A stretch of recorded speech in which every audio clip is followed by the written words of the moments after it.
Ini adalah apa yang korang perlu tahu tentang update Arab Islamic Summit yang berlaku dekat Doha, Qatar.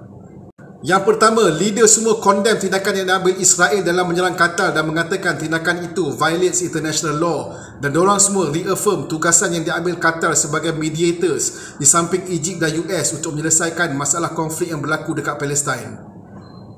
Yang kedua, summit punya final declarations urge all states untuk mengambil legal and effective measures ke atas Israel, dan diorang reject threats yang diberikan Israel ke atas Qatar, iaitu akan menyerang semula Qatar sekiranya tidak menghapuskan Hamas punya leader. Dan yang ketiga, GCC ataupun Gulf Consultation Council announce urgent consultations need to be done dengan military bodies untuk activatekan joint defense mechanism and deterrence capabilities. Basically, semua states menunjukkan support dan solidariti dengan Qatar, termasuk juga negara-negara yang mempunyai hubungan baik dengan Israel. Namun, dorang berbahagi ataupun divide sejauh mana respons yang patut diberikan ke atas Israel.